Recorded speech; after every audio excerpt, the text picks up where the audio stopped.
Master Grade Jesta.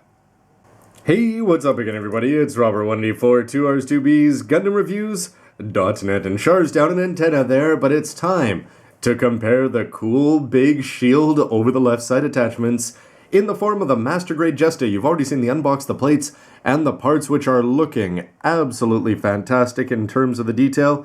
Let's see how it all works when those turn into one of those.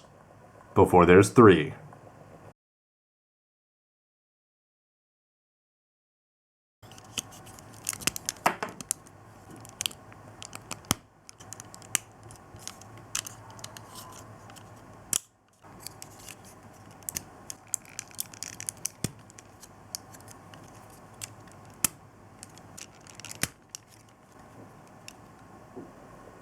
And when he's all put together here, for those of you that know the format of my reviews, you know I'm skipping ahead, but after the great build and then your first visual impression, yeah, I'm gonna want three of these. Anyway, he just looks absolutely fantastic. Take the best parts of a Black Ninja from G.I. Joe, and basically you're just gonna be taking this guy and turning him into a very cool covert ops. I'm not a grunt guy in any way, shape, or form. I always like my 1/100th leads, no matter what series they're going to be from compared to the grunts that are actually doing the work out there. But this guy is just that perfect balance between looking like a mean piece of military hardware, as the details from the legs to the backpack, the moving thrusters, and the camera lenses here. Remember, he hasn't even lit up to his full potential. And the details with the slight color changes in close proximity there on the upper body, he is looking fantastic, even though he's only 1/3 of his potential. Mobility now, well, you're going to have independent front moving skirts, and you can bring the leg all the way forward for a kung fu snake eyes kick there.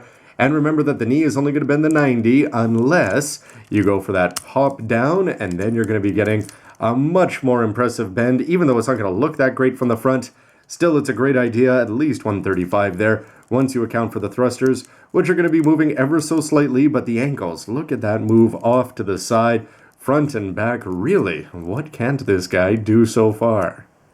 Full splits, however, are not going to be in the cards, but still a pretty impressive range of motion there. Remember that these open up, but then it's on to the ab crunch here. He can go forward, back, they are going to stay, and off to the side, left and right, well, not so much there. But the shoulders themselves are going to rotate around, no problem, no interference here without putting the backpack on. And from the top, you can see that they will come out and extend, so you could have that arm reach across just about over there. He's not going to touch his other shoulder, but still impressive. And it can move here up and down as well. The elbows will rotate there as you expect. And remember, you're going to be getting that incredible bend up there. That's going to be showing off the best parts of the inside of the elbow. And the head, even though it is going to have the light mechanism in there, is still going to have some mobility there. Although you'll notice that that chest part is easy to dislodge, which is a good thing when you want to put the light and turn it on and off. The flat foot test is something I don't pull off all the time here, but look at this. His ankles are flat on the ground. I've got one of the hips rotated down here, but still, you can just see how incredibly easy this guy is going to be able to keep him stable on the ground. And arming him up is going to be as simple as getting the pegs down there and offset so that you can get the rifle attached in.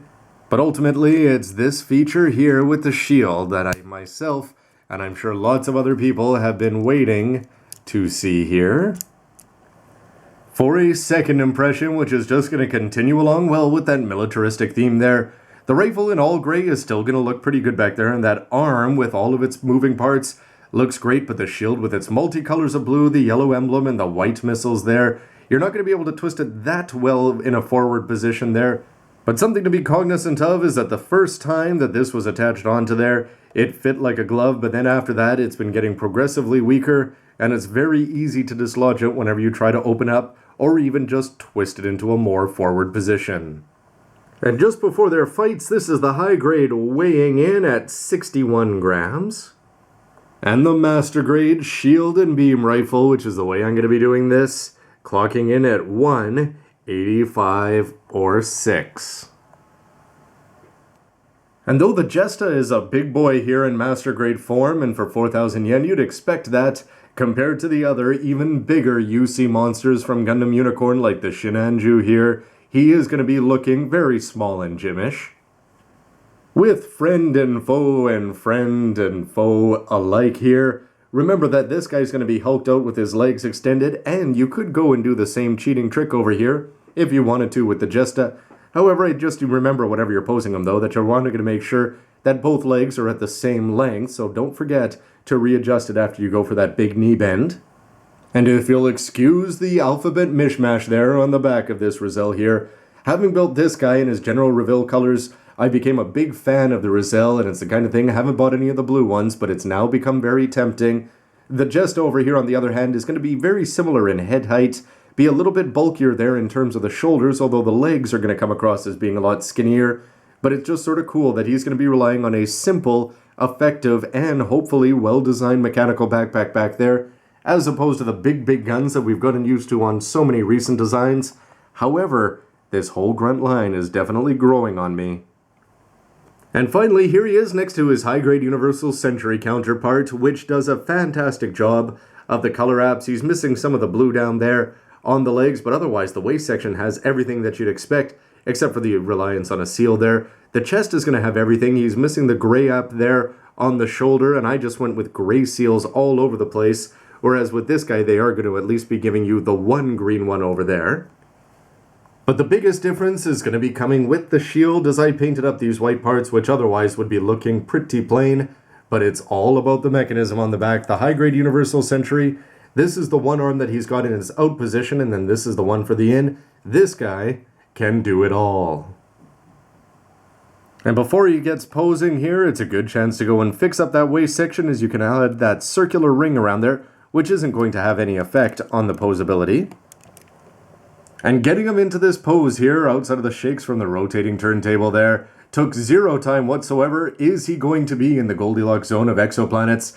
By which I mean between posability and stability there. The legs, no problems getting them out there. The flat feet that this thing can do just seem to be incredible. The shield, yes, you're going to have a few problems getting it all the way twisted forward, but it's still enough to see the white missiles and the emblem there. And he looks pretty menacing outside of the old man shakes as he looks down the barrel. And coming across the other way, here is going to work out even better with this kit than almost anything that I've seen previously there. Because of the emotive hands, I've got to keep my emotions in check describing this here. But no problem at all taking the left hand and taking that foregrip there and holding it in place, and then you can twist that shield there to see just those little yellow details. What do you think of the black lining over there? Probably something I overdid it there. But nonetheless, the legs are going to go wherever you want him to, and the shield hasn't even been fully extended, and two solid, menacing-looking ground poses. And I already said wowza once for this kit before. Is that going to become a running theme? Just incredible kneeling pose here. Master Grade Ground Gundam and Easy 8. Eat your heart out. It's just incredible. First of all, independent front moving skirts there. All I did is rotate the hip down so that you can get the leg up there. But zero issues whatsoever. The foot is practically flat over there. And if you want to have them over there swapping out the magazines, this is just another incredible play option here. And I can't stress enough how easy and stress-free it was to get him into this kind of very cool-looking pose. And this thing looks like something right out of a shooting game from this generation of consoles here. As he gets ready to reload, it's the kind of thing that's just begging for some quality military dioramas to be made. It's not completely all wow factor though, as the side skirts have gone tumbling on me a couple times, as have the rear skirts, and the fact that the hand grenades here are going to be attached in as a pack of 3 just means that they don't come across as being a viable play option when you've got so many other cool ones.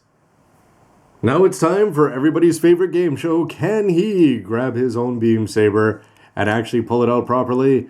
Well, you can see it's going to come forward like this, and as the hand comes down, the answer is going to be a clear yes. Scale back the wow though again. I've also lost 2 times the trigger finger here whenever you're trying to put a weapon in hand, so be careful and check your carpets carefully. And with the freedom and the stability that the legs have been giving so far, you can twist that shield back to get it out of the way. And if you want to recreate that, I'm in trouble and have to pull out my beam saber suddenly there. You can do all sorts of cool dynamic stuff with the lower body, and the hands are playing out this scene exactly as they should. As you can see again here. And if you want to have him go fumbling around in his left pocket there to get out a hand grenade, it's the kind of thing that you can do. It's going to be a little bit awkward as you're going to have to bring up that elbow, perhaps more than you'd like, Just disappointing again that you're not going to get the single hand grenade option and then just a peg to plug it into the hand. May actually be something you may actually want to try pose as he gets ready to throw. But remember, you could have had the flashing red eye there of doom if you've got an LED light unit there in the right color, but look at that shield, stretched all the way out, the eyes glowering towards you as that shield can go for the full extension with that beam saber that's been pulled so well out of the left arm after he's been reloading his magazines. The scenarios that you can play out here are more than enough for the high grade to just say, yes, I'm 1600 yen, but everybody, yes, let him take your money. So that's it, everybody. I'm going to wrap up my look at the mobile suit here and go get my thoughts together for the verdict. Anyway, everybody, love to hear your thoughts about the looks, about the style, about the posability, about the scenarios you can play out. And of course, stick around for all the good and bad things that I could pick out for this kit, compiled in one place. And as always, thanks a lot for watching. If you're fans of Jagens, I'm sure that you're getting more and more excited just thinking of the possibilities now. See you next time. Bye. 2 Captain Grudex. Hooray! Actually, there could be 4. Or 6.